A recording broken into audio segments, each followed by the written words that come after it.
Welcome, friends. To the How-To Heretic. I'm Uncle Mark. And I'm Uncle Dan. And I am Uncle Doug. And this is your user's guide to life on the outside. That's right. Leaving religion is the first step into a larger, better world. But it can also be a scary world. Things work differently now. Never fear. That's why we're here. We're your audio uncles. And with help from good friends and experts in all sorts of fields, We're going to share the stories and seek the knowledge to build a great life. After all, you only get the one that we know of, so you better make the most of it. God damn it. let's get ready to uncle. You don't hold that too long. I think he's quite litigious. Is he quite litigious? Who is that guy? I can't remember his name. It's the guy, McMahon? Is that somebody McMahon? Does he sue people for that? I don't know. I'm making things up. He can't sue us for uncling. I know that for sure. That's true. I'll talk to Andrew about it. So, you know guys, what we should do?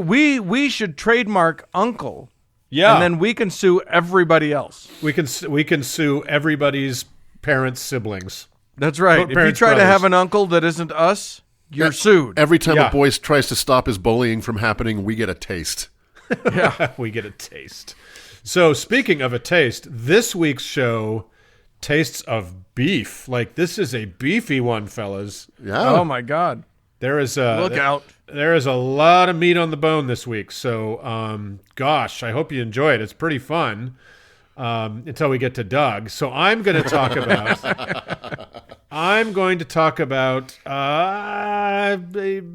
the risks of being out in the sun. I'll say that. Yeah, exactly. Wear your SPF, everybody. Yeah. I am going to talk about I am going to talk about a group that we have bounced off of like a pinball throughout the entirety of this podcast and never quite gotten around to who the fuck they are.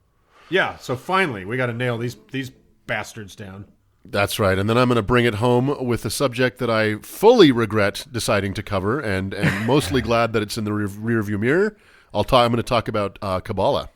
Yeah, I think we have one of the lowest body counts I can remember on a show. Yeah, truly.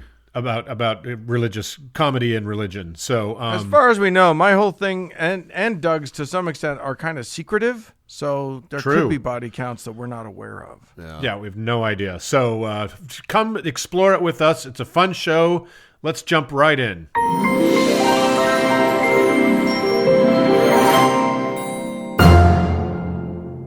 Uncle Dan. Hello.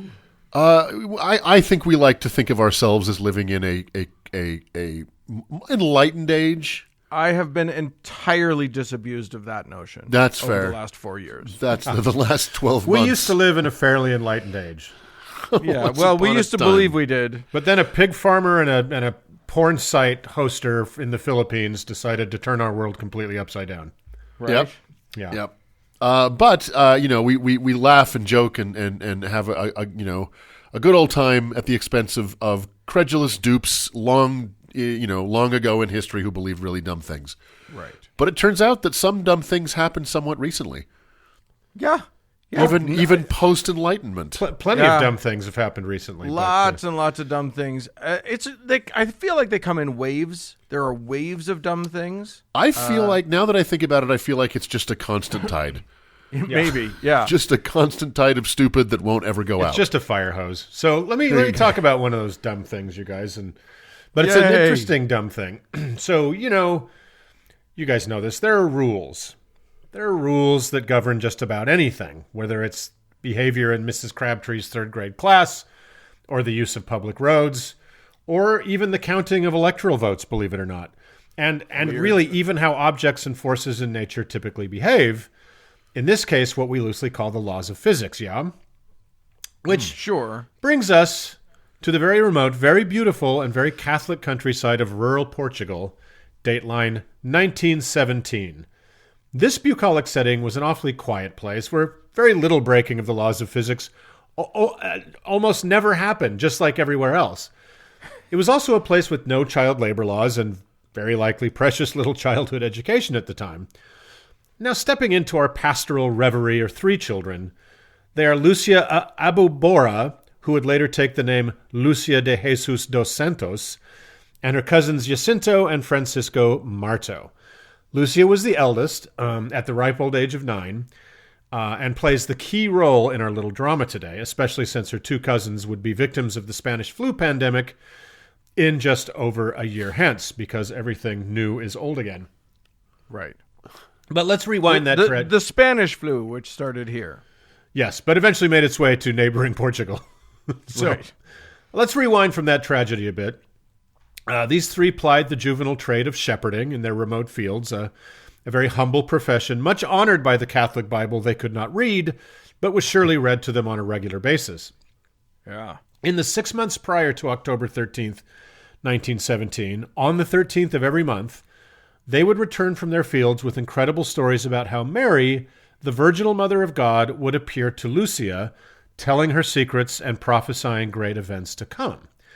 Now, we all know children of that age oftentimes tell tall tales or fibs to amaze and entertain their parents.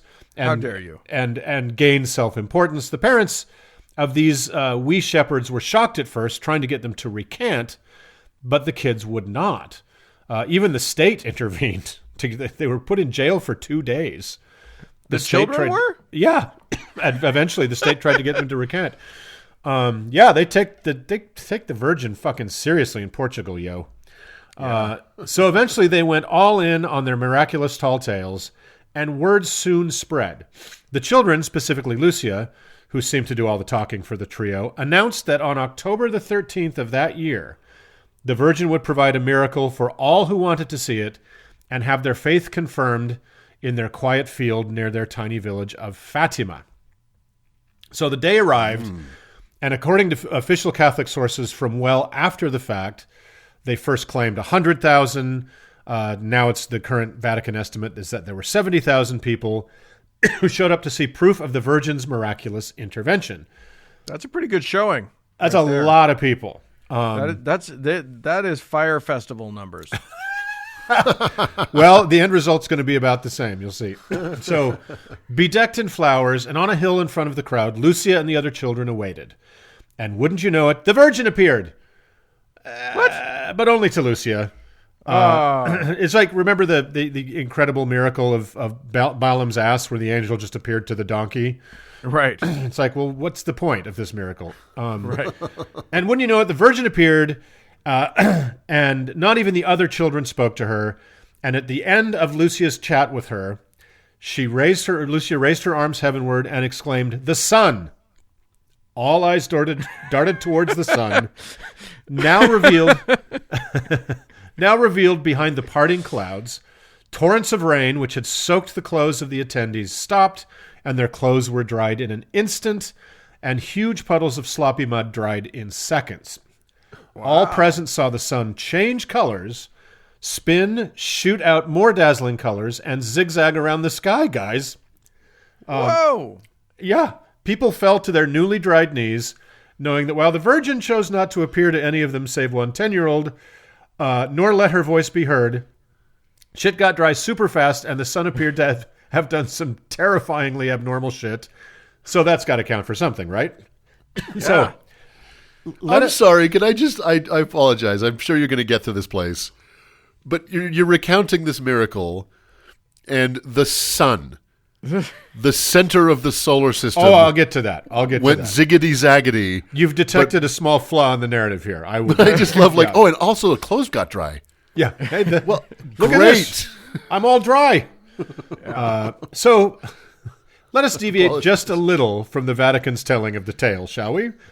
But how dare you? Before we do, let us hear from a man of both faith and science who thinks he's got the explanation for the miracle all sewed up, shall we? Better than Uncle Doug? Oh, yeah. In an article titled Fatima at 100, because the anniversary was, 3-4 years ago now. Right. Can a scientist take the miracle of the sun seriously? ? From the Catholic Herald in the UK, written by Andrew Pinsent in 2017. The article starts thusly. The question in the headline implies that the expected answer is no. But as a former particle physicist, my response is, why not? Contrary to a common prejudice, a scientific perspective does not rule out miracles. And the event at Fatima is, in the view of many, particularly credible. Guys, in the view of many, that's a quote. Again, I apologize. Former particle physicist? Yeah, I guess he was stripped of his rank, apparently, for some reason. We're taking these subatomic particles from you. I said good day, sir. They tore off his shoulder boards and broke his Give us your CERN badge collider. and gun and electron microscope. Yeah. So he continues. From the perspective of 2017, this is amazing. The timing also seems propitious. The apparitions took place 4 centuries after the start of the Protestant Reformation in 1517, and 2 centuries after the founding of the first Grand Lodge of Freemasons in London in 1717. Milestones in the shift from Catholicism to religious indifferentism. On the very day... On the very day of the miracle, the sun... Can I just jump in real quick? Sorry. I just want to jump in and point out, because I encountered this for my thing this week. The Freemasons preceded that by a long shot. It's just that they opened their thing in London, and that was a momentous occasion. Like, I don't... You can find, on the 17th year of any century, plenty of shit happened. You know what I mean? It's like, of any century, any time. But he managed to find the true meaning in all of this. So, and he continues, on the very day of the miracle of the sun, which is the other name for the miracle of Fatima, in 1917, the Petrograd Soviet took military control in Russia, paving the way for atheistic communism to begin its ruinous domination of much of the world, persecuting the church and leading to the cruel deaths of tens of millions of people. Okay, I'll continue. This sounds like something we would write. As a joke. Exactly. And he finishes, hence it is not surprising that God should have granted us a spectacular miracle with stern warnings of the repentance and penance with which we need to respond to his gift of grace for the salvation of our souls and of the world. Yeah, okay. So basically, look, guys, the Bolsheviks are going to take control and overthrow the theocratic aristocracy in Russia, so I better appear to some children in Portugal. Right. Yeah, God's aim is... And appearing in Portugal sure did do a lot to stop that Bolshevik revolution. Yeah, right? It sure did. I mean, I can understand saying that this is, quote, particularly credible because there were, 70,000 people there. Yeah. Like, if you're going to make that argument, I can say, okay, it's harder to deny something that many people attest to in some way. Of course, and that's why, and I'll get to it, that's why this is such an important miracle to the church.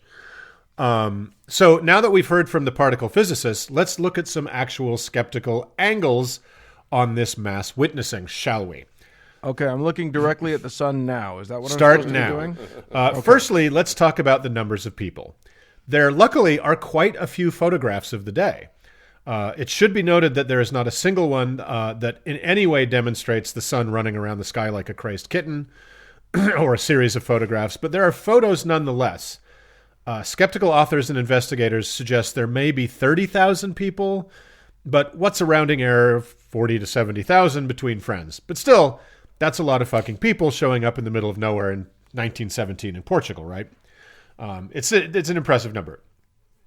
Then there's the torrential rain and the instant dryness claims. Again, the photographs do show at one point there were a lot of people with umbrellas open. However, the later photos from the same afternoon show people waiting expectantly for the event, show no umbrellas deployed. And a close study of the clothing and hair of the attendees shows no sign of saturation or draping you would expect in soaked fabric or hair. The pictures showing the ground prior to the event reveal no puddles or evidence of mud on shoes and clothing. And not all of the eyewitnesses interviewed, most of them were interviewed by the highly motivated priest Father John Marchi, more on him in a bit, ever mentioned sudden dryness. So that seems to have been added in after the fact, for whatever reason. I guess Mary is the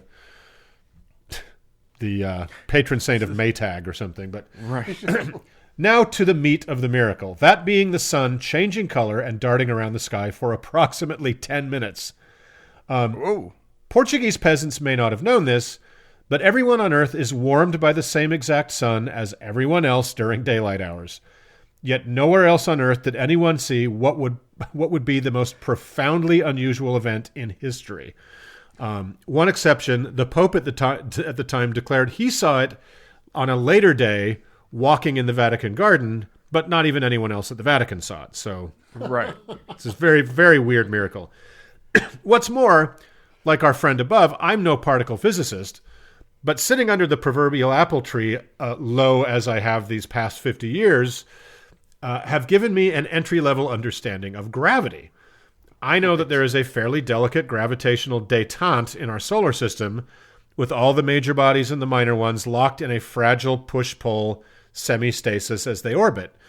If the biggest one of the gravitational forces in our corner of the universe, the sun, began to move wildly by tens of millions of miles in a second, at a zig or a zag like a balloon farting out all its air, it would cause the gravitational equivalent of shaking out a picnic blanket with the picnic still all set and waiting on top. Right. In other words, a perfectly good Saturday completely ruined. But by all of the planets in the solar system crashing into each other. Exactly. It's spinning off into just chaos. The balance of the solar system, if not the entire solar system itself, would cease to be. And we would not be here having this chat. Okay, Mark, our Catholic particle physicist must be asking, what if the sun didn't move at all, but it was the Earth itself moving, Mr. Smarty Pants? To that, I would hazard the catastrophic end result would be the same. We'd just experience it much, much sooner.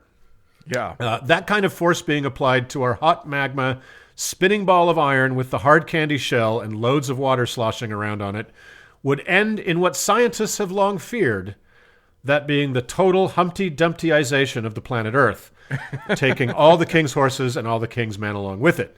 At least if the sun is doing the galactic hokey pokey, we'd have a few minutes to get our affairs in order before we all became stardust. If it was the Earth, not so much. Yeah. But also, like, folks would have noticed. Come on. But how to explain the perception of the sun darting around without just accusing tens of thousands of people of lying? Which seems fairly unlikely to me.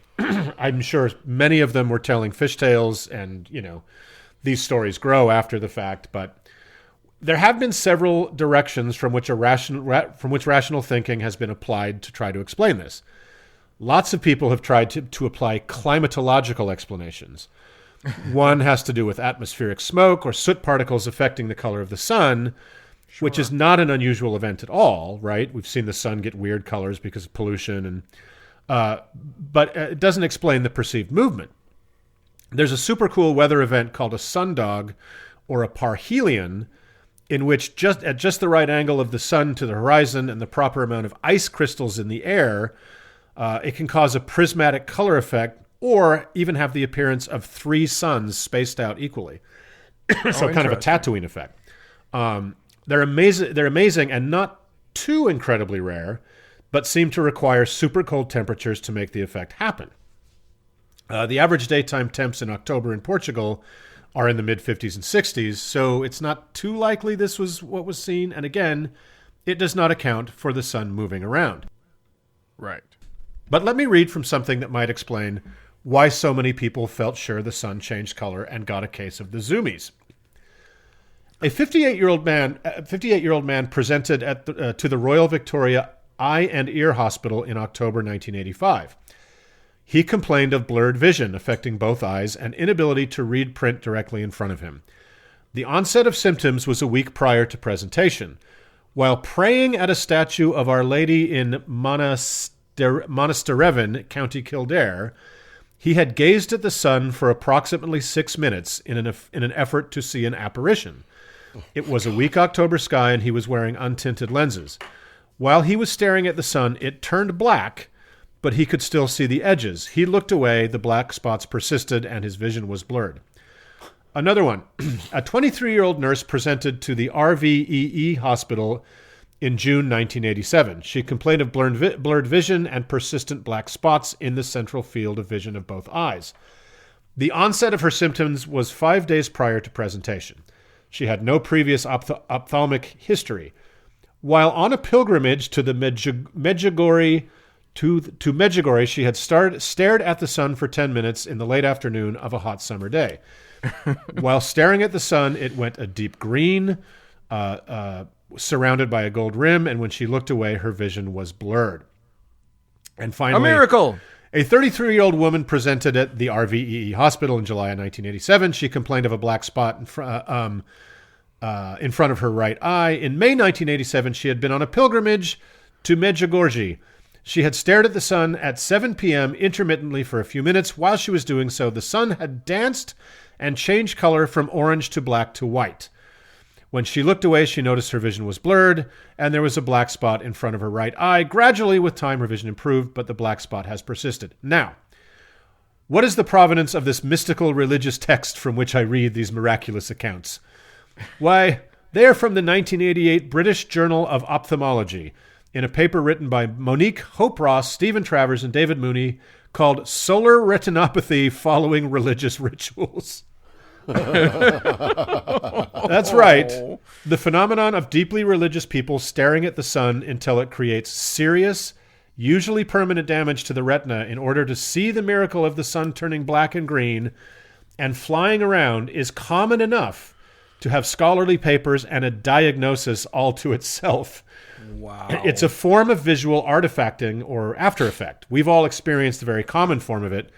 When we stare intently at, say, something that's really blue, and then if you look away toward a neutral surface, you'll see the same shape in orange, right? Right. But while that is just a visual brain game, what these people were doing goes well beyond that to actual serious physical damage to the eye. There's a reason we don't stare at the sun. It will fuck up your eyes.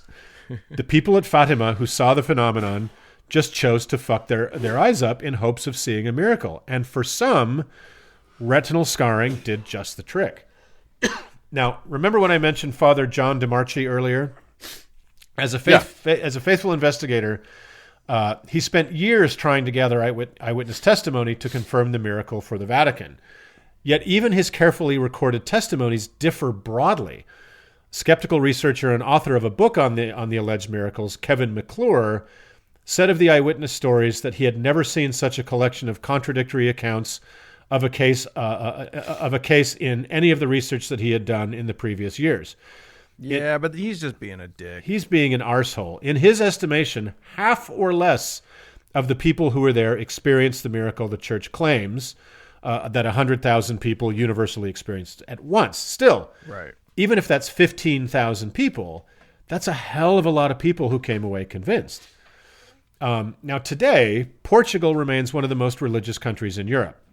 Almost 90% of the population is Catholic. That was very likely a higher number and probably more faithfully so 100 years ago. As we know, Catholics are primed from the day they first get their heads moistened to believe in the miraculous. The 7 miracles of Jesus are among the most commonly discussed topics in all of Catholic life. Catholicism officially recognizes over 10,000 saints. I don't know if you guys knew that. Wow. Which is a lot. Each of whom need a minimum of 2 miracles to make the cut. It used to be 3, and some saints are credited with scores of miracles. So to be a faithful Catholic is to assume the truth of between 25 and 30,000 officially recognized miracles since the birth of Christ, and many also believe there are everyday miracles going on all around us. So, take a population of mostly rural, mostly isolated, oftentimes poorly educated or totally illiterate and deeply devoted Catholics, tell them to expect a real miracle on a date and place certain, have them show up in at least tens of thousands. That is a highly motivated crowd primed from birth to fervently believe in the possibility, nay, even the high probability of a miracle. I don't think they were willing to walk the 50 sad miles back home without seeing one. It's like people go to hockey games to see a fight, and they go to NASCAR to see a wreck, right?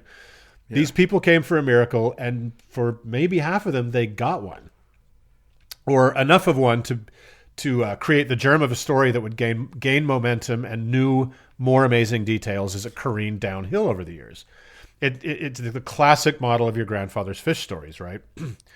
So. In October, well, and as we've talked about memory enough on the show to talk about to know that, like, them talking about it and rehearsing these memories with each other and sort of growing the memory as they go rewrites the memory in their brain. So it's not like the 10 steps removed memory that's deeply embellished. Right. And isn't there, like they believe it's their real memory. Right. And they're not making it up. If they people think that it's real. If people are lying to themselves, it doesn't necessarily mean that they're actively lying. I don't know if that makes sense. But if you went there and you saw all these people experience the miracle and you didn't, you're going to wonder why you didn't. And that's, is your faith imperfect? Are you not favored by God? So I think you would probably begin to lie to yourself and say you did experience something, right? Right. Well, and what incentive do you have at that time and place to tell the truth? If a bunch of people are saying they saw them, exactly, like, but like you're everyone who matters, including the church that basically rules your life, says this thing happened. Who are you to say, no, I actually didn't see anything? Right. You had no authority to question the church. I mean, my clothes did get dry quickly, but I didn't see the sun move. I was totally dry. I don't even remember being wet. A bunch of us had this itch on our ankle, and then we didn't. So to finish up, in October of 1917, the tiny village the children came from had a couple of hundred people. I looked up the Shrine of Fatima today. Hold on, I'm going to send it to you guys right now. You've got to see this. From a town that had like a couple of hundred people. I'm texting you these pictures to what's there now. Yeah. Check that out. Holy God. Yeah. So it looks like the Vatican. It looks like the Vatican. I looked up the Shrine of Fatima and I'm telling you, look at that. The tiny village now looks like a mini Vatican. Yeah. The shrine and facilities are gigantic. Well, I'm sure the very lovely country of Portugal, pandemic notwithstanding, has a decent non-Shrine of Fatima tourist industry. But in this country of just 10 million people, in a typical year, 4 million people visit the Shrine of Fatima. Holy shit. I would hazard a guess that their economy would nearly collapse without that staggering amount of revenue, right? Wow. I'm not saying young Lucia and her cousins had an eye towards pilgrims' dollars when they set this whole thing in motion, although it is possible an adult in their life might have. We touch on kind of shammy religious, the religious pilgrimage trade in the Holy Prepuce segment in episode 126. Right. But by God, somebody is writing the bizarre events of a long ago day when a bunch of yearning faithful decided to ruin their eyes forever all the way to the bank. So to conclude, aside from the miracle of the virgin birth and the resurrection, the miracle of Our Lady of Fatima might be the most important miracle to the modern Catholic Church. That's because, unlike the others, it happened, as Doug kind of mentioned in the beginning, in modern times relatively. And they claim 100,000 eyewitnesses went to their graves proclaiming the truth of it. Proof, you guys. Modern proof of their ancient claims. Yeah. But this is a fallacious use of the argumentum ad populum, an appeal to the numbers, essentially. How can 100,000 people possibly be wrong? Well, it was far less than 100,000 by any generous count. Maybe half of them claimed to have seen something. And this multitude of highly susceptible, credulous believers with a very powerful motivation to see something couldn't even agree on what they had even seen until years later when the Vatican's official account was published. So, which was like in 1930, I think they finally decided this was a full-on miracle. It is nice of the Vatican to tell them what they saw. That's what the Vatican does, doesn't it? Oh, that didn't happen. Oh no, let me explain to you what you actually saw so that you can get the story right later on. So, pandemic aside, the faithful flocked to the Shrine of Fatima by the millions from all over the world, some sinking all the money they have into the trip. Many of them making the last approach to the site of the miracle, crawling painfully on their knees in hopes of getting some magic backsplash from what must surely have been the largest single case of community retinal scarring in history. And Don't crawl on your knees. Just look at the sun. You're going to be fine. It's one of those, there's a few of those Catholic shrines where people will crawl on their knees for miles, right? This is one of them. So that's the miracle, guys. There you go. I just looked up a picture of these three children. Yeah. And it's Addams Family spooky. Yeah, these kids were not attractive children. There was a newspaper account at the time that I found describing Lucia, And it was so fucking mean. It was so mean. It's like, well, she's not totally repellent. Her nose is flat and her head is round like a ball of dough, and her mouth is too big, but her eyes are cute. I'm like, who writes like that? She's the 9 years old. It's the little one that scares me. She's staring directly into my soul. I'm pretty sure she's casting a spell on me through the internet right now. Well, the Spanish flu got her, so you don't have to worry about her so much anymore. Thank God for that. So that's the miracle. It's not, Mark. It's not the miracle. It's the miracles. I'm sorry, but clothes got dry really fast. You keep forgetting to mention it's the multiple miracles. The center of the solar system bounced around, but clothes got dry. Apparel was dry, and that's what. I love that. That's still part of the narrative. I know. I just want to know: was there a static cling emergency that day? Was there like I don't know. Yeah, what they saw was an enormous dryer sheet in the skies. Well, I'll tell you what. I whatever happened to static cling? That seemed to be a real problem. A decade 80s. or so ago, yeah, but now it seems to have gone away. It's a miracle. It's a miracle. Well, kids, don't stare at the sun. Don't look at the sun.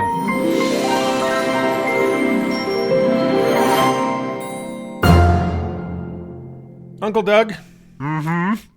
I know that you're a man of many passions. Many. And many hobbies. Yep. Fast and the Furious franchise is my number one. Yeah. Aerosolized cheese is another one. But I know you're very proud of your roses.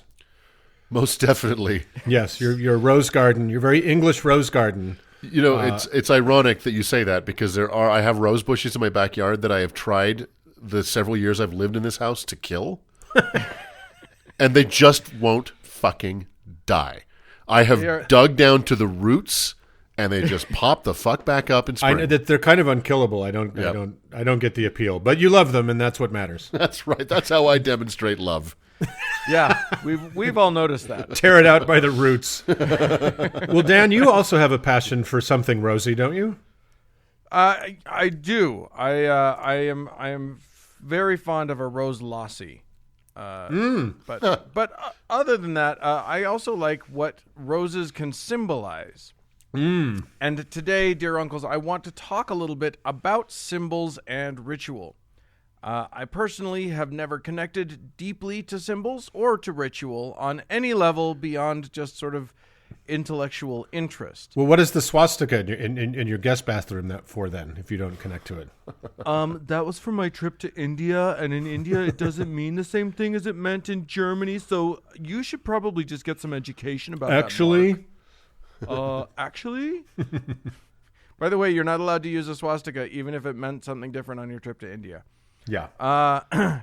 Anyway, here's the thing. I've never come to any insights from having meditated on a symbol, nor have I ever felt that my life was deepened or enriched or even aided in some way by any kind of ritual. You and our listeners will likely not be shocked to learn that my brain operates at its highest level when chaos reigns. It's anarchy up there. Actually, as a quick side note, here's something, and we talked about this a little bit on the patrons-only content, so you guys will not get... Those of you who don't give us money just won't ever get to hear that. But something interesting that I've just learned about myself and might actually have to do with all of this non-connecting to symbols, but also might not, and I'm just really trying to piece it together, is that I am aphantasiac. For most people, when they're asked to imagine something, like the front of their house, for example, they call up a visual image in their heads. Well, for some people, those images are sort of a decent representation of the thing. For others, and I think this is you, Uncle Mark, the picture they see is near photographic. Yeah. For some, like me, there is no image. I know and understand what it looks like. I can draw it or describe it to you in decent detail, but my brain doesn't produce any images. My mind's eye is basically blind. Well, maybe you should pay your cerebral cable bill, and then you get a picture again. It's just, I don't, I like to try and get it from the antenna. Okay, good. That's the tinfoil on your rabbit ears. Right, exactly. Yeah. I'm not sure that it has any bearing on why I don't connect to symbols, but it seems to me that it might. There seems to be very little research on aphantasia right now. It was only discovered like 10 years ago, so nobody really knows much about what it means, but it occurred to me during my research for this segment that the lack of symbols in my thinking, no images and almost no words, that's another thing. I have no inner monologue, or almost none, but that's a whole other kettle of worms. Anyway, the fact that my brain does basically all of its thinking in some sort of abstract space might have something to do with why symbols don't mean anything to me. Anyway, the people I want to talk about today are not like me. Were not like me. They loved the shit out of symbols and rituals. They believed that the key to unlocking the power and deeper truths of the universe is, at least in part, in symbols, but we'll get to that.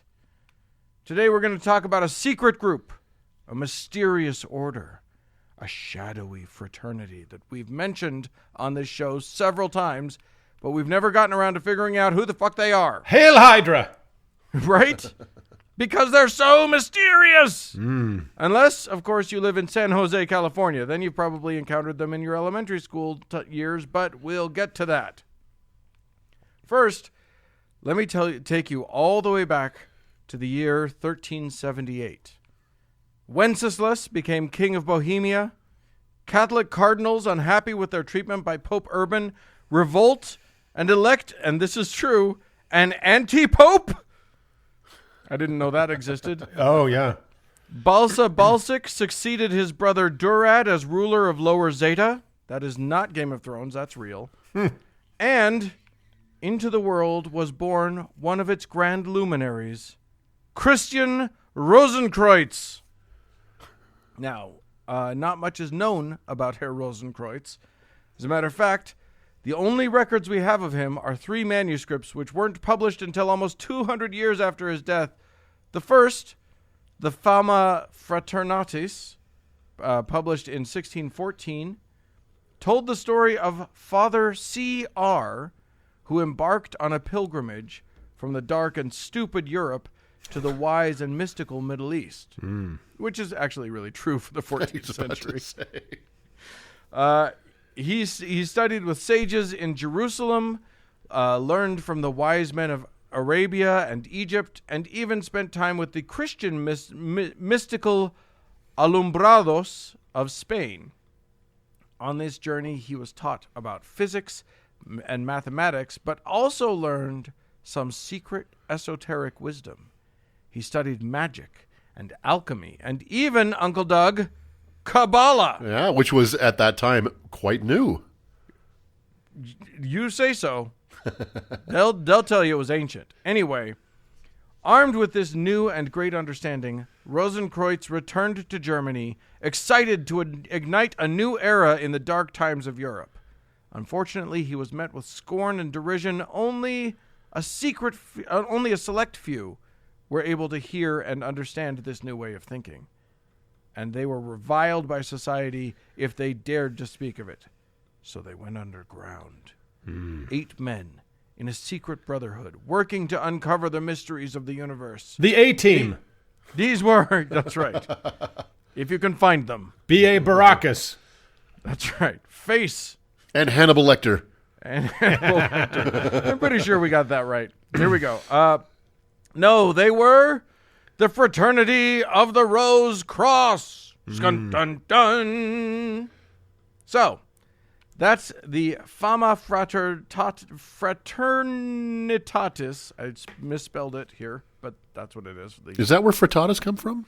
That is where frittatas come from. It's true. And fajitas. Yeah, exactly. Which it's a funny title for a thing about a secret order, because Fama Fraternitatis means the fame of the brotherhood. Not sure how that works. Anyway, a couple of years after that was published, and people had reacted. A couple of years after that was published, and people had a chance to react to it. Another manuscript emerged, Confessio Fraternitatis, which means something like the assertions or avowals of the brotherhood. This pamphlet seeming to anticipate some of the outrage following the first one, stated that the Brotherhood were not heathens, but were mystical Christians, so, don't worry about it, who were uncovering God's secrets through alchemy and magic. It said that the end of the world was coming very soon, but before that, God was going to bring about an era of enlightenment. This is a quote, which presently thereupon shall ensue such a truth, light, life, and glory as the first man Adam had when he lost which he lost in paradise. Which sounds nice, but I find it a startling concept. Will be as enlightened as Adam? The whole deal in the Garden of Eden was the happiness of ignorance. Yeah. It's like the point of the story. The fall of man was brought about by gaining knowledge. Right. But fuck it, whatever. Okay. Do they read their own books? Sometimes I have to wonder. No, nobody reads their own books. Or maybe it's like Cypher in the Matrix, where he wanted to go back into the Matrix and not know the things he knew. And these guys are working on the way to get back into the Matrix. Exactly. All right. These guys, like Jesus, they know magic, and nobody will listen to them. So they're quietly and secretly helping the world that isn't ready for them. They're Doctor Strange. Anyway, the third manuscript, very different in style from the first two, is called My Chemical Romance. No, just kidding. It's called Chemical Wedding of Christian Rosenkreutz. Chemical just means chemical, though, so it's close. Doesn't Rosenkreutz, how do you say it? Rosenkreutz? Rosenkreutz. Doesn't that sound like something Shaggy says when he's scared? Rosenkreutz. Like, wow, Scoob. It was Christian Rosenkreutz the whole time. I won't have you guys besmirch what was probably the most effective tool for teaching children about skepticism ever on television. Scooby-Doo. Yeah. That's all of my Scooby-Doo impressions right there. Anyway, so yes, the chemical wedding is let's see, where am I?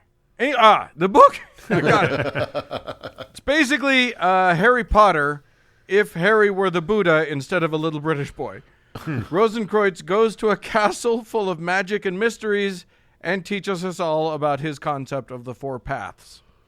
It's all very esoteric, which I think is just code for vague and obtuse, totally. And therefore just begging for someone to come along and interpret everything to within an inch of its life. Which they did!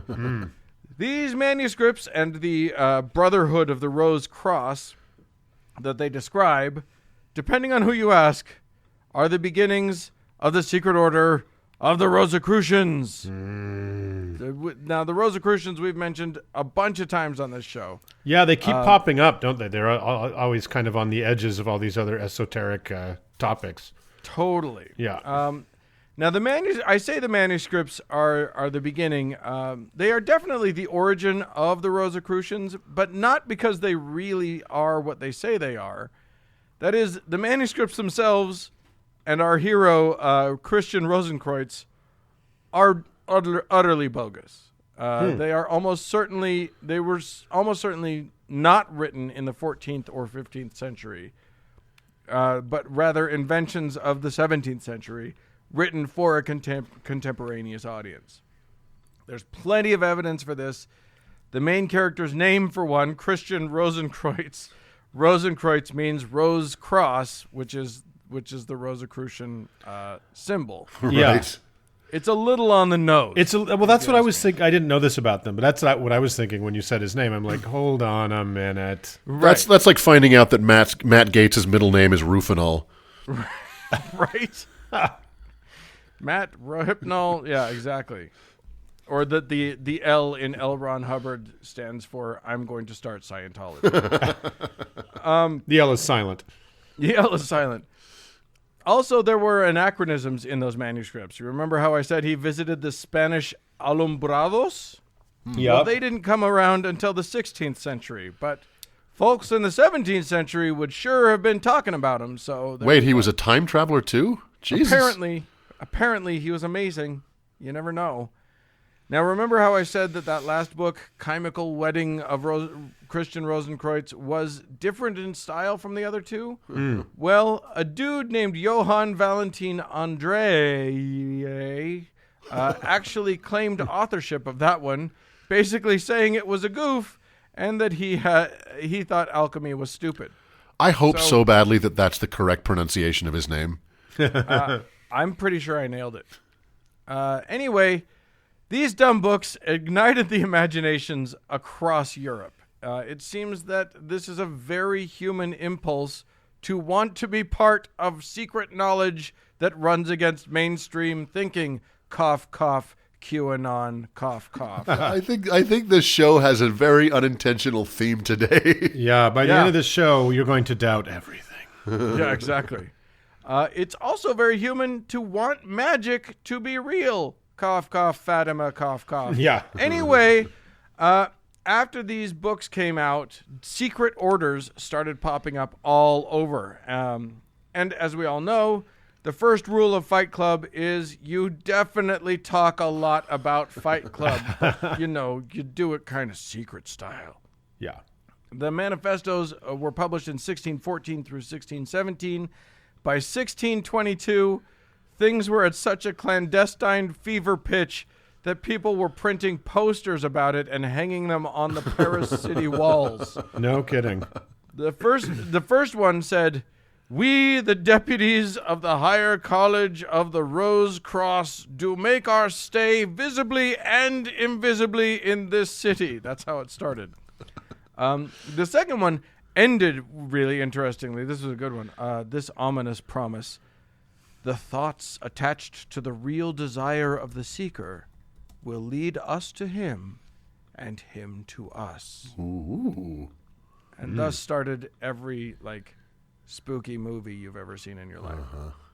Anyway, people loved peppering their writings with mysterious claims about Rosicrucians. In 1638, a Scottish poet and historian named Henry Adamson wrote this in a book called The Muses' Threnody. A threnody, I looked it up, but I've forgotten what. I think it just means lament. He wrote this. For what do we presage is not engross, for we are brethren of the rosy cross. We have the mason word and second sight. Things for to come we can foretell aright. Ooh, they can predict the future. Okay, so that's what we're dealing with. A 17th century phenomenon that spurred a long history of secret magical thinking. They inspired the Masons, who already kind of existed, but who, to this day, have references to the Rosy Cross in their rituals. All sorts of groups popped up, from the first obsessed with alchemy, but then expanding into much more occult ventures. One notable group, I guess alchemy kind of is a cult when you think about it, but they thought it was science. They thought all of this shit was science. They didn't know what science was. They were really dumb people back then. One notable group was the Gold- und Rosenkreuzer, which means the Gold and Rosy Cross. They were founded in the early 1700s in Prague. They spread quite a bit, frequently reforming themselves and eventually infiltrating and taking over many Masonic temples, claiming that the ancient wisdom known by the Rosicrucians was the real foundation for their Masonic rituals. Eventually, they added Egyptian, Greek, and Druidic nonsense to their alchemical stew, and continued to claim that they had wisdom that can only be obtained through esoteric Gnostic processes like paying your membership dues. This crap inspired so many other groups. In episode 88, Uncle Mark, you talked about Aleister Crowley. Yep. Who was a member of the Hermetic Order of the Golden Dawn. The Golden Dawn, yes. That are incredibly silly when you look at pictures of them. I'm sorry. It's very silly. Indeed they are, but they learned much of their magic ceremonies and stuff from the Rosicrucians. Yeah. You then drew a direct line between Crawley's Thelema movement and the Ordo Templi Orientis, and a rocket engineer who became the leader of the California branch of the OTO, named Jack Parsons, who did a bunch of occult magic rituals with his buddy Ron, who then defrauded him out of all of his life savings and apparently used that money to found his own religion, Scientology. And I think he took his girlfriend as well. Yep. Really great guy, that Lafayette Ron Hubbard. Yeah, that other guy is the inventor of solid rocket fuel. Yeah. Isn't that interesting? The fact that L. Ron Hubbard could steal anybody's girlfriend is a miracle unto itself. Yeah. Yeah, and actually, as I recall, looking at the pictures of Jack Parsons, he was actually quite a handsome guy. He was. Yeah. He was indeed. I was just looking at him today. Yeah, he's a really handsome guy, which Lafayette Ron was not. No. He was doughy. We'll just say doughy. Actually, L. Ron Hubbard looks a little bit like what's his name that's Q that we all now know. Jim Watkins. Yeah, he does look a little bit like that. I feel like there's a similarity there. Anyway, Rosicrucianism, that's what we're talking about. It also inspired Ariosophy, which is the racist occult movement that was very influential over some big movers and shakers in early 20th century Germany. So neat. Yeah, that didn't go so well. Hey. The tendrils of this stuff are everywhere. What surprised me was to learn that there are still some groups currently today that call themselves Rosicrucians. I teased earlier about San Jose, California. Well, that's where the headquarters and Neo-Egyptian styled antiquities museum of the ancient and mystical order of Rosicrucians, or Amorc, is. They claim that their wisdom goes back. It doesn't just go back to the 1300s and Christian Rosenkreuz. No, this goes all the way back to the ancients. They say, of course it does, yeah. Of course it does. Literally, and not only that, but a lot of famous folks were Rosies. I'm going to call them Rosies. They don't use that terminology, but I like it. Yeah, what is a secret society without the appeal to antiquity? It's useless. Right, exactly. And these guys are good at that appeal to antiquity, too. Yeah. But famous practitioners of their, or famous people who dabbled in the Rosicrucian movement, this is directly from their website. Throughout history, a number of prominent persons in the fields of science and the arts have been associated with the Rosicrucian movement. Remember, listener at home, the Rosicrucian movement didn't start until the 1600s. Such luminaries, they're claiming such luminaries as Leonardo da Vinci, Cornelius Heinrich Agrippa, Rabelais, John of the Cross, Francis Bacon, René Descartes, Blaise Pascal, Baruch Spinoza, Isaac Newton, Thomas Jefferson, Benjamin Franklin, all of these people. Sure. Eric Satie, Edith Piaf. Edith Piaf? Yeah. Really? All Rosies, according to them. Claude Debussy. Well, you know what they say when you're going to start an ancient order? You better get Agrippa. Yeah, it's so true. Right, I love all the great. What? Sorry, I missed that. What was that? Go ahead. All the great thinkers from the Enlightenment, of course, were all Rosicrucians. Well, and when you're claiming that they were members of a secret society, who's going to be able to refute you? Yeah, you know what I mean. Like, why not claim everybody? Exactly. Who do you think is cool? Yep, they were part of it. And these guys, these current people, are so into antiquity. They literally have in San Jose on their campus an antiquities museum filled with real ancient, like, Egyptian mummies and sarcophaguses. They have created a replica Egyptian tomb, which you have to descend down into to see the relics in the poorly lit fake Egyptian thing. It is amazing. Sounds like a good time. And if you want to join them, they'll be happy to put you on their correspondence course list, for which you can pay money, and they will send you things. And eventually, you too can know the wisdom of the ancients. So that's it. There's actually another Rosicrucian thing that's in Oceanside, California. They're a totally different group called what are they called? Hang on. Anyway, they're just a different group, and they're just the more Christian version. And they probably all just hate each other. There's yeah, I'm sure they do. There's no true Rosicrucian, right? Yeah, exactly.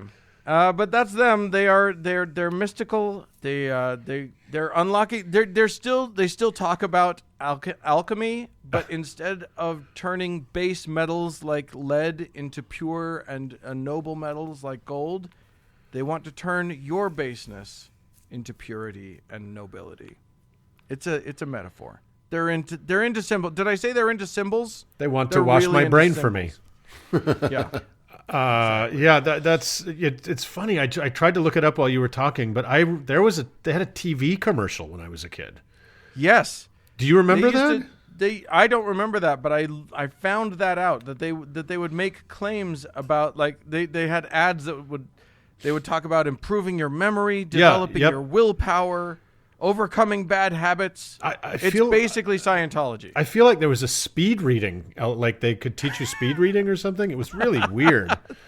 Nice Evelyn Wood angle to it. The 70s were just a fucking disaster. Yeah. Anyway, there you go. The Rosicrucians. Well, we finally did it. The secret society that we know everything we need to know about. Yeah. So don't tell anybody about it, okay?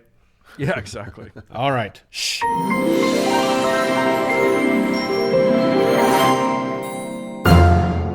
Fellas. Present. Oh. Okay, look. We have put in the work. We do the effort. And we throw it out there to the world for free. We say, hey, world, enjoy. Yeah. Just have a good time with this. But, if you enjoy it extra, and you are one of those people who might have a couple bucks lying around every month that you could throw our way, you can give some of that to us as a sign of your appreciation. The Supreme Court has decided that money is love.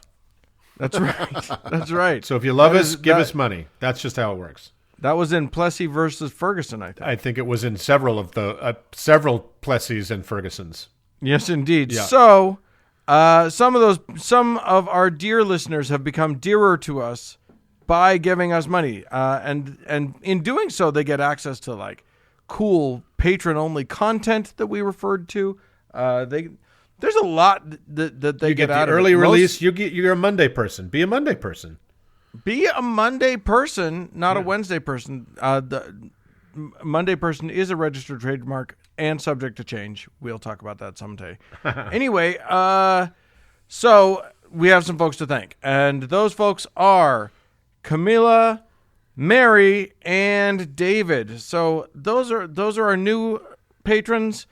I think you should probably consider being a patron. Yeah, and if listener. if you can't do recurring, you can certainly use our new PayPal function, like our dear friend Keith did, guys. Keith threw a nice little tip our way this week, which was very sweet of him from over to Colorado.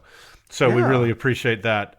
So yeah, you can go to our website, howtoheretic.com, click on the support us thingamajig at the top, and then just pour all your money in. Just put it all in there. And if you can't do that, Doug, what can they do? These patrons are always welcome to go anywhere that there are stars that can be given, and give liberally. All the places that rate podcasts, rate ours. Give it 5 stars. If you give us 4 stars, we don't want to know you. Write a review. Write a review and say which of your uncles is your favorite. As long as it's me. And guys, I do want to say to that, like, I appreciate it. But the other uncles are getting really jealous. So just throw some love their way in the reviews. Just mention Mark and Dan from time to time. And give us 5 stars, 5 or die. That's it. Done. Let's keep doing a show.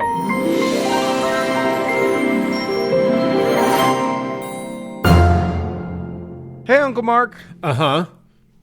When was the last? We talked already on this show about mysticism.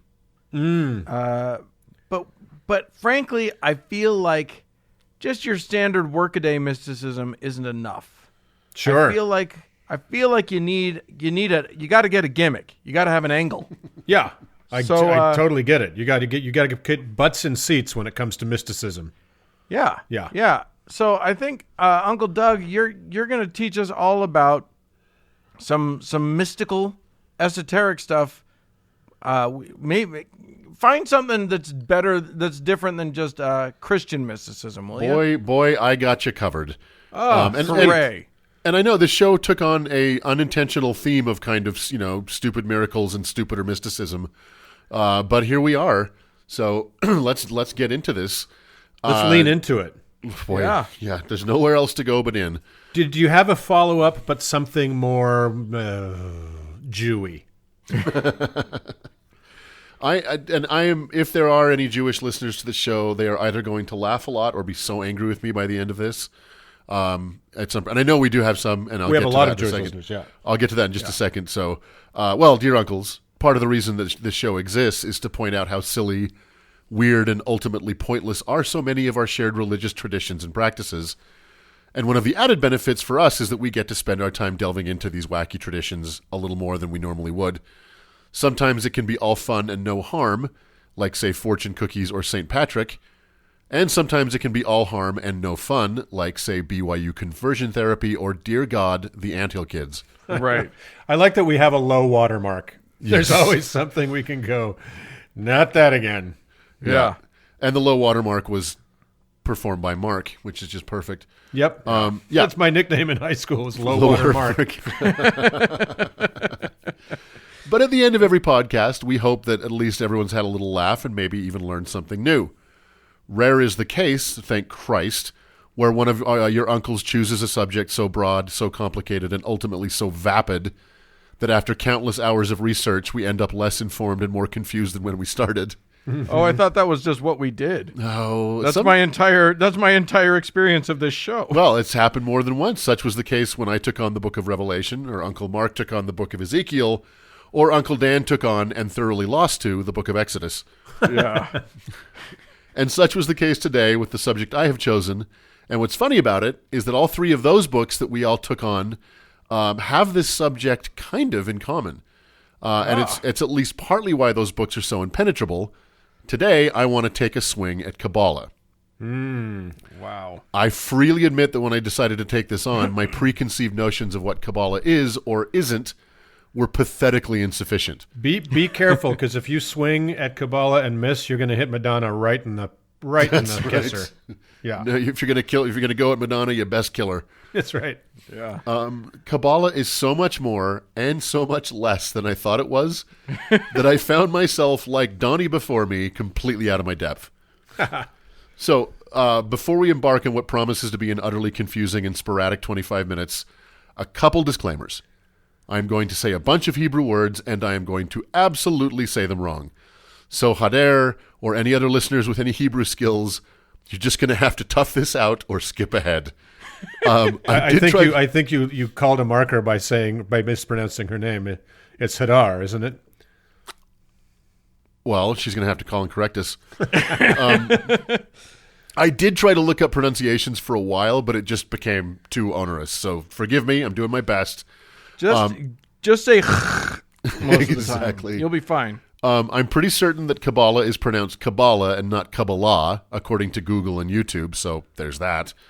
The second disclaimer, Kabbala is so complicated, so nebulous, and so esoteric that there's no way that I'm going to be able to do more than scratch the surface, and listeners with any working knowledge of Kabbala are going to hear things in this segment that they believe are wrong. Here's the thing, though, and this will be demonstrated. You're right that I'm wrong, but you're also wrong that I'm wrong because I'm right about what you think is wrong, and what I'm right about, it's also totally wrong, and you're wrong about that too. All right? So let me tell you something. I have done a lot. I've studied plenty of esoteric things. That is the theme of esotericism. Yeah, there is no wrong answer, even though it's all wrong. Exactly. And they're all wrong answers, because you're interpreting it the wrong way. Exactly. That's your problem. I'm right. So there's so many schools of thought in Kabbala, and so many scholars have written so much contradictory literature over the centuries that anything you think about Kabbala is right and also wrong. This can best be summed up in a common Kabbala saying, Kabbala begins where philosophy ends. So riddle me that. Basically, Kabbala... That's not a good sign. Do they know that? Do they know that that's actually a bad sign? Kabbala is an attempt to answer the age-old question, if a tree falls in the woods, can I still use expired coupons? So, I'll do as best as I can. I'll try to talk about what most believers in Kabbala believe, or what most schools of Kabbalistic teaching have in common, with the caveat that I'm surely going to get tons wrong, but also not. Okay? All right. Sold. Kabbala, sometimes called Jewish mysticism or the Jewish mysticism, is not as old as you think, originating as a somewhat cohesive discipline in the 13th century. So like we talked about in your segment, Uncle Dan, with the Rosicrucians, what Kabbala is based on, at least is claimed to go back very far, but as a cohesive discipline, it isn't that old. Yeah. However, adherents believe that Kabbala as a belief system or way of thinking predates creation. Of course it does. Yeah. At its most basic, Kabbala is a set of teachings. It was a thing before there were things. Exactly. At its most basic, Kabbala is a set of teachings and beliefs that endeavor to explain the relationship between the unchanging, eternal God and the mortal, finite, and flexible universe that he made and that we all live in. And spoiler alert, the Kabbalistic view of the immutable God is fucking bonkers. I think I need to mention something here for our Nevermo listeners, and I think you guys will understand and appreciate this. And I suspect this is probably true of any refugees from any Protestant sect. We three were raised in a religion whose concept of God, heaven, and eternity were anything but mystical. In fact, there is really no such thing as Mormon mysticism. Not in any way that compares to, say, Jewish or even Catholic mysticism, and certainly nothing that compares to Kabbala. I mean, Joseph Smith... Saying that there are no Sufi Mormons? Basically, right. I mean, Joseph Smith dabbled in dark magic like stone looking and divining, but even that's pretty pedestrian on its face, right? Yeah, even the stuff that you could say is straight up mysticism, Mormon mysticism, like, say, patriarchal blessings. Right. They don't even use them to do anything mystical. They're just so rote. There's no Exactly. Right. Exactly. Yeah. And, any of the kind of dark magic that Mormonism was born of, the church is doing everything in its power to distance itself from now. Right. I might say like the Book of Moses or the Book of Abraham and the Pearl of Great Price that we talked about back in episode 155 is the closest thing in all of Mormondom to mysticism. But, but in Mormonism, and I think in a lot of Protestant faiths, God is a guy. God's a man of flesh and blood, like us, and heaven is just like a nice afternoon at the park. So trying to wrap my head around the strangeness of Kabbala was going against my programming, to say the least. I think the best way to illustrate this contrast is with Uncle Dan's breakdown of 3rd Nephi in the Book of Mormon in episodes 175, 6, and 7, and Uncle Mark's breakdown of Ezekiel in episode 86. Don't remind me. Dan, your struggle was against grinding boredom, like reading the minutes from a city council meeting. And Mark, your struggle was against the insane vision of Ezekiel, like reading the fever dream of an acid freak in another language that was put through Google Translate. Yeah. It's, so they're just very polar opposites. So here we go. Kabbala, which translates as reception, tradition, or correspondence, depending on who you ask, was first collated into a singular... I can't even agree on what the name means. I know, and that's every Hebrew word in that we're about to experience has every time you look it up, it's someone else says, oh, no, actually it means this. Sometimes they kind of mirror each other, and a lot of times they don't. So it was. I don't even believe in Hebrew. That's not a real language. Yeah, Hebrew believes in you. It was first collated into a singular discipline by a dude named Moses de Leon in the 13th century in Spain. Solid name. Yeah, I know, right? Yeah. He published a book in the 13th century in Spain called the Zohar, which means splendor or radiance, depending on who you ask.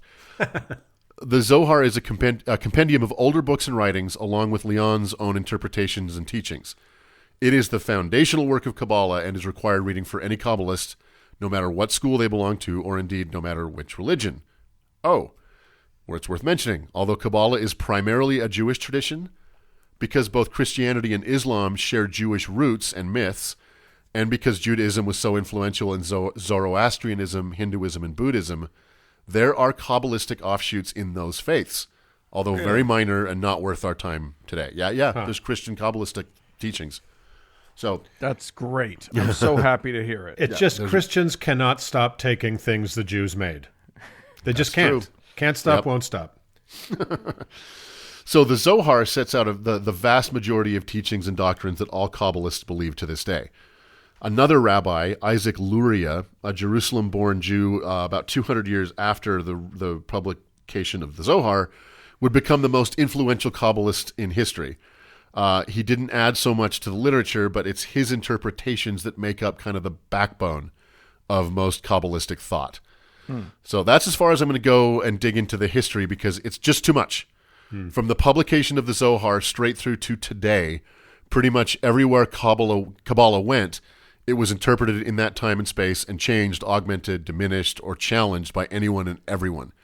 So with the expulsion of the Jews from Spain in 1492, Kabbala rode the tide of the diaspora and found its way to every corner of the globe, and everywhere it went, it took on the history, like the flavor and the traditions of that place. Weird. Yeah. How'd that happen? Exactly. I've never heard of that. The only historical episode that bears mentioning is the saga of Shabbatai Zevi, which Uncle Mark talked about back in episode 79. Oh, yeah. A little refresher. Such a fun story. Yep. Zevi was a Turkish Jewish Kabbalist who in 1648 declared himself the long-awaited Messiah based on Kabbalistic teachings. He quickly gained a significant following that started to spread throughout the Ottoman Empire, which did not sit well with the Sultan, Mehmed IV, who gave Zevi an ultimatum. Convert to Islam and I'll give you an estate and a pension, or continue to claim to be the Jewish Messiah, and I will torture you to death. Before he could finish saying the ultimatum, Zevi donned a turban and swore allegiance to Allah. Yeah. Just ba-ding. Yeah, and the next day his name was like Mehmet Ali Ibn or something. It was just Exactly. Right. This was a pretty significant crisis for Kabbala, because for reasons beyond my understanding, according to Kabbala, Zevi was the right guy at the right time in the right place to be the Messiah.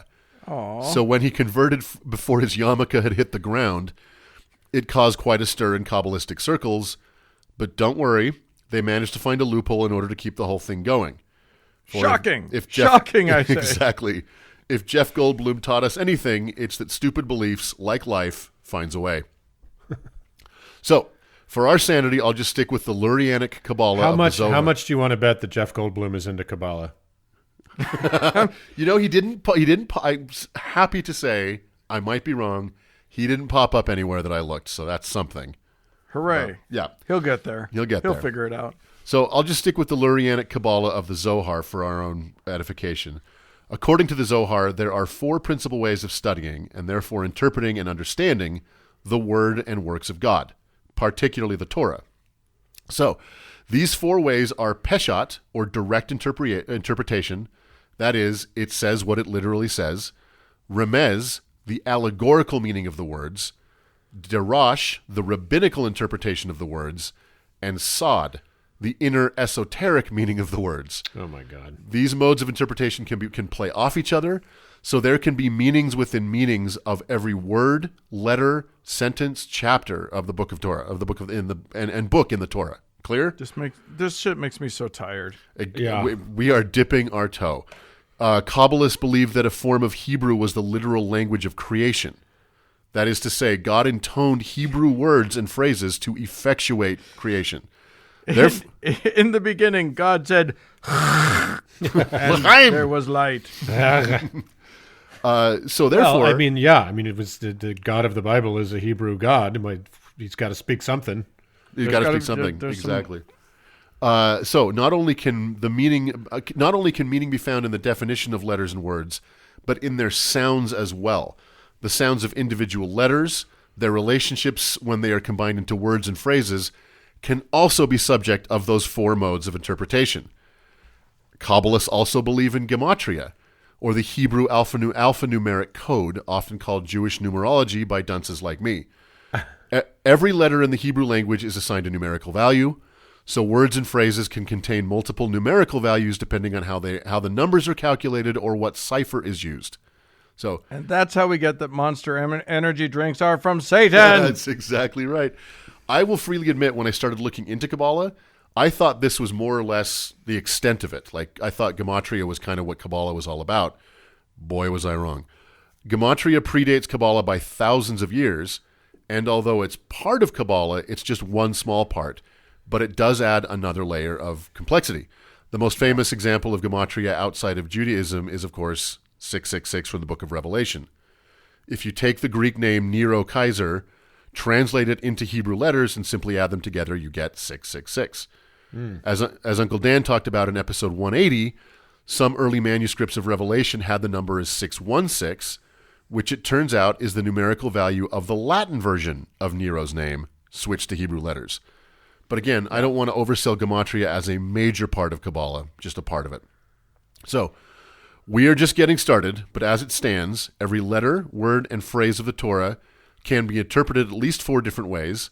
The actual sounds of the letters and words can also be interpreted such, and the numerical values of the letters, words, and phrases can be also. Oh my God! All these At what point do you yell bingo? That's exactly. the only thing I need to know. And all these interpretations can be sliced and diced with each other to discover even more patterns and secrets. So there's that. Wow. If you Google Kabbala, one of the most common images you will see is that of the Sephirot. The Sephirot spells out the 10 divine attributes of God and how they relate to each other. The Sephirot looks like the worst possible iteration of the game Chutes and Ladders and would seem to be the most boring game imaginable, but remember, this is the religion of the dreidel. These attributes are, depending on the translation, of course, and in no particular order, understanding, crown, wisdom, justice, mercy, beauty, splendor, foundation, victory, and kingdom. Wow. God can embody one or many of these attributes at the same time, or different attributes at different times. And people can All I have to say is that if I don't get the dog or the boot, I'm not people can also attain some or many of these attributes as well, and as they endeavor to understand and therefore grow closer to God. The arrangement of these attributes is sometimes referred to as the tree of life. If you look it up online, you can kind of get that.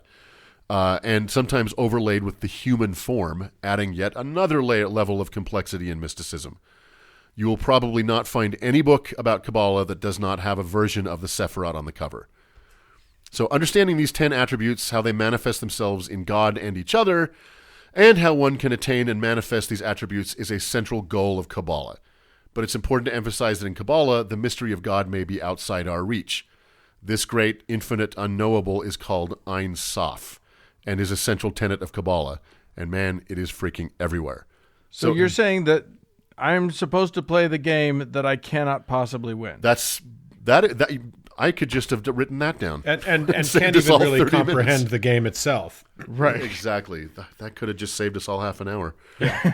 It could have saved me about 20 hours of bending my head around this. Don't you love it? You pick one of these topics and you just decide you got to go all in on it, and halfway through you're like, I hate this so much. I hate this so much. So, along with the 10 attributes of God, there are levels of the human soul. There are 3 primary levels: Nefesh, which is the animal soul that is linked to instinct and bodily cravings, and which we are all given at birth. The other 2 levels of the soul must be achieved through research and obedience. They are Roch, the level of the soul linked to virtues and the ability to distinguish between good and evil, and Neshama, or higher soul, linked to intellect. This level of soul separates humans from all other life. So it kind of makes us, I don't know, special. Wait, I hear you saying, just 3 levels of the soul?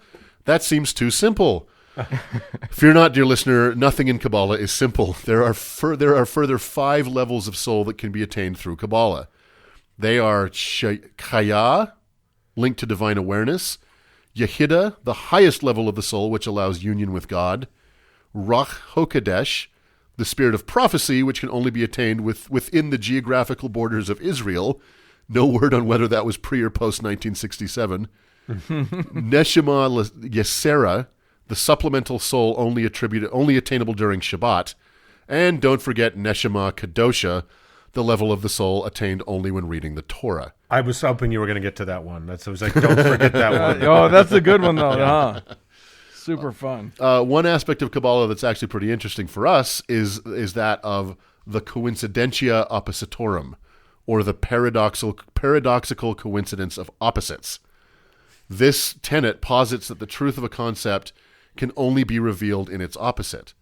This leads to many paradoxes, like, for example, the truth of theism can only be truly understood through understanding atheism, and vice versa. Therefore, both views contain truth, at least partial validity. This is a point where you will find rabbis actually arguing in favor of atheism. So, there's that. Well, it is interesting that there, obviously there are a lot of atheist Jews. Yep. Right. Yeah. A lot.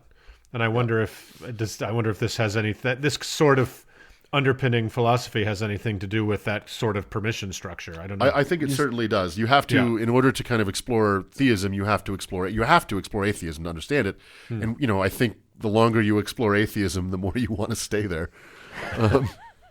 Okay. However, and then you see what Richard Dawkins just tweeted, and you say, yeah, maybe not. Maybe not. Let's throw those Rosicrucians out. This kind of rule of opposites, when applied to God, makes Kabbalists get a little bit uncomfortable.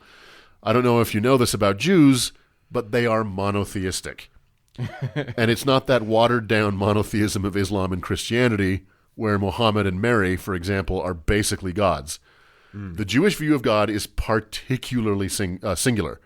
There is only one divine being, and that being alone possesses divine powers. If you were to apply, sorry, Doug, are there Jewish saints? No. No. I mean, I say that very emphatically, and I'm probably going to be proven wrong. Not in the sense that there are Christian saints or Catholic saints. There are rabbis who are revered for their teachings and writings and stuff like that. But there's not an allegory or analogy to saints in Judaism. Really because not even Barbara Streisand. Islam has saints, obviously Christianity has saints, but not because that's part of what makes them sort of polytheistic. Exactly. That veers close to polytheism. Any being that's not God that possesses any kind of godly power is basically polytheism by definition. So no. There is, like I said, there's only one divine being that possesses divine powers.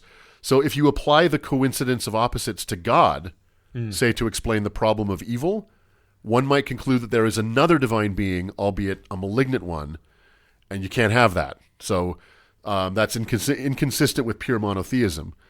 And then since attributing evil to God opens up a whole other can of worms, most Kabbalists believe that evil exists only in our mortal realm, and it derives from an imbalance in the 10 attributes of God in the Sephirot. Basically, it's our fault. So, yay. Of course it is. Yeah. Like all wait, God made us, so therefore, yeah. Like all religious philosophies, Kabbalah is often a prisoner of its own ancient texts. None more so than the Torah, consisting of the first 5 books of the Old Testament. In Genesis 1:26 and 7, it says, quote, "And God said, let us make man in our image after our likeness. And so God created man in his own image. In the image of God created he him, male and female created he them." Now, any literal reading of those passages should demonstrate 2 things. God was talking to somebody. Right? And if he created both man and women in his divine image, then God must possess both the masculine and feminine image. I couldn't find out how Kabbalists dismissed the former issue, but the latter issue has led Kabbalists to embrace the idea of the divine feminine. Again, there is suckers. There's only one God. He does not have a wife with whom he shares powers. Rather, some of the attributes in the Sephirot, such as mercy and love, are attributed to God's feminine side. So there's that. Remember we were talking about the public universal friend, and we talked about what was the woman who started the Shakers, who was a contemporary, right? But the Shakers believe that it's a very Hedwig thing where we are perfection, or the afterlife means we become our true selves, where we are both male and female, like God is. Yep. which kind of blew my mind when I read that was a Shaker principle, or Shaker principle. But this sounds like a similar thing, right? I think that probably comes from this Kabbalistic view of this divine feminine and masculine being one. Yeah. So one might think that this inclusion of the divine feminine, and therefore the notion that women are not intrinsically evil, might lead Judaism to some enlightened places. Well, don't hold your breath. Right. The main Jewish sect that Kabbala directly created is Hasidism, which is not known for its liberal views or treatment of women. Right. No. Israel ben Eliezer founded Hasidism, in what is now Western Ukraine in the 18th century, based very heavily on Lurianic Kabbalah. So whatever else Kabbalah might be, it is telling that a strict adherence to its teachings led to one of the most conservative, insular, and repressive religious movements in history. Yeah.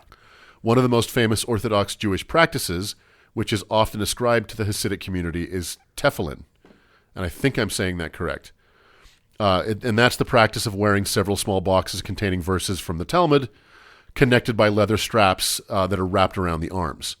I think it's tefillin or something. Anyway, sorry. Yeah, it might be tefillin. I did try and look tefillin. up I tried to Google the pronunciation. I think it's tefillin or tefillin, but I got both.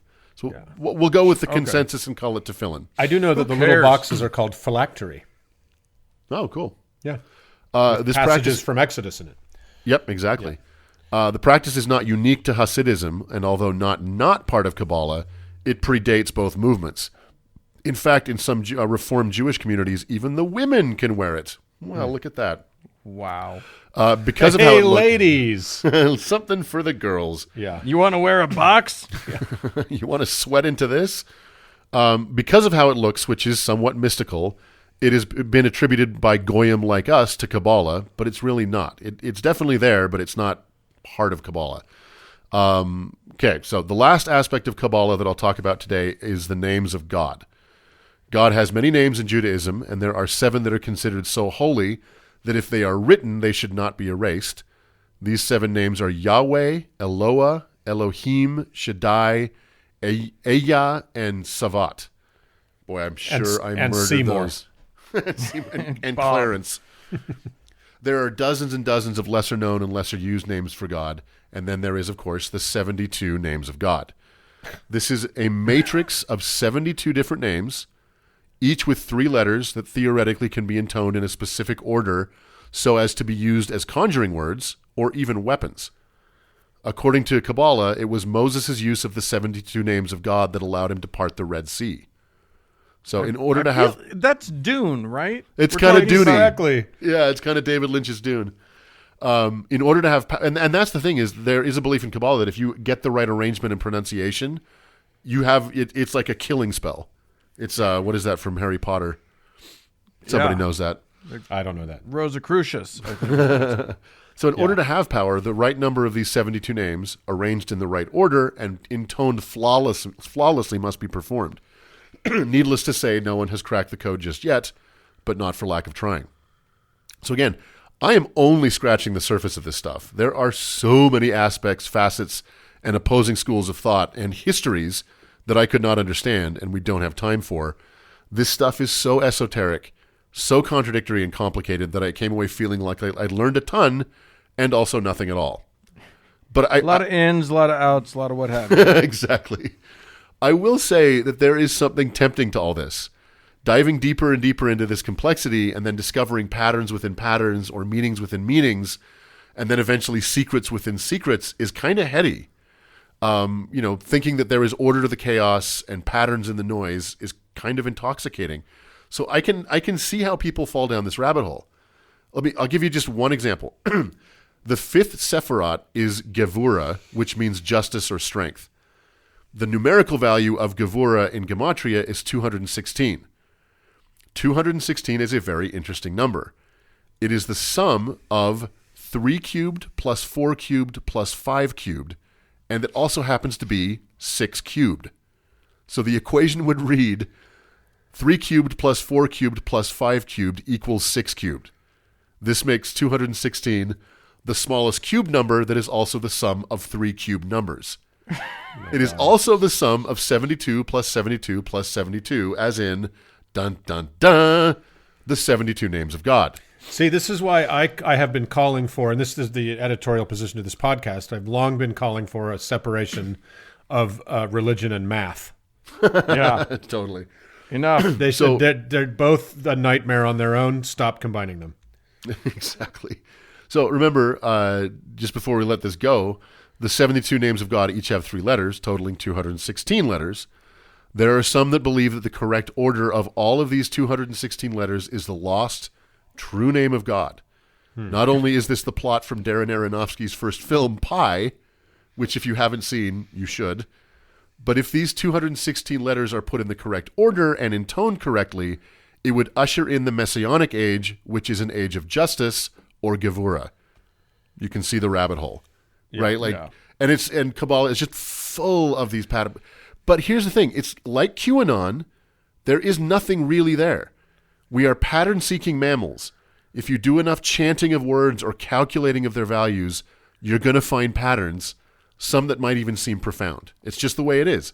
Well, it's like that Bible code thing. Remember when somebody found a way to take the numbers and have a computer crunch it all down, and then they find like Kennedy crossing assassination or whatever. Exactly. You're going to find that shit. And the weaker the mind, the easier it is to be blown. Well, I don't know. Yes, but also don't you think that there are people whose minds whose very sharp minds are obsessed with puzzle and mystery? Yeah, totally. For whom that's why I think rabbit hole must be these rabbit holes must be incredibly intoxicating and fulfilling. That's absolutely true. And I think that that's, people who are really good at Sudoku and crosswords, that pattern-seeking mind would probably find a lot of fun in here. Yeah. That doesn't mean it's divine, right? How dare you? Which leads us inevitably to Madonna. With all its twists and turns and gobbledygook about levels of the soul and divine attributes, along with some Dan Brown levels of encryption, there was no fucking way that the New Age movement of the 1970s was not going to find its way to Kabbala. Can I just quickly interject and say to listeners that it is Uncle Doug speaking in this segment. I'm just telling all my gays this, Doug. He is the one disparaging Madonna, not me. Let me keep my gay card. Okay, continue. Oh, yeah. Sorry, guys. And I'm not done. This led to the creation of the Kabbala Center in Los Angeles in 1984, founded by Philip and Karen Berg. The Kabbala practice there focuses on the most wooey New Age elements of Kabbala, such as the metaphysics, astrology, and sex. It is catered towards celebrities and the rich, Jewish or not. The list of celebrities that have become associated with the center is a who's who list of who gives a shit. Most notably Madonna, more on her in a minute, but also Ashton Kutcher, Demi Moore, James Van Der Beek, Marla Maples, if you can believe that. Paris, Trump's wife? Yeah, Trump's ex-wife. Paris Hilton, Britney Spears, Lindsay Lohan, Mick Jagger, and Ariana Grande, to name but just a few. It has been Madonna's association that has generated the most publicity. Sometime in the late 90s, Madonna fell hard for Kabbala, and in 2003, she released her video for the song Die Another Day, the title track for Pierce Brosnan's final outing as James Bond. In the video, Madonna is strapped to a chair being tortured by North Koreans. On her left shoulder are tattooed the Hebrew letters Labed, Aleph, and Vav, which together are one of the 72 names of God. At the end of the video, she mysteriously disappears from the electric chair she was being held in, and the same Hebrew letters appear burned into the chair. Whoa. To add insult to stupidity, at one point in the video, Madonna is seductively wrapping tefillin around her arms. Oh. Unsurprisingly, I don't think I've seen this video. I gotta find it. I haven't either. Yeah. I'm not going to say it's worth a watch because it ain't. Yeah. Unsurprisingly, the video did not find favor in the Orthodox Jewish community.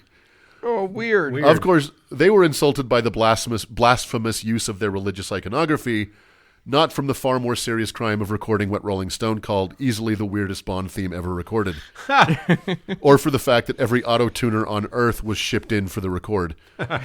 So whatever Kabbala is or is not, I guess the basic philosophical question is, if two paths diverge in the woods, and one leads to Hasidic Judaism and the other leads to Madonna, maybe turn around and go somewhere else. Yeah, that's a bad woods. You found the wrong woods. Exactly. You were in the wrong woods. So Wow. that's my whack at it, man. I gave it my all. I'll tell you what. 35 minutes later, and I feel like I know less about Kabbala than I did 35 minutes ago. Imagine how I feel. Yeah. Wow. That's a good job on that one, Doug. We cleared it all Thanks. up for us. Yeah, exactly. Well, before we learn and unlearn any more, let's move on. Moving on.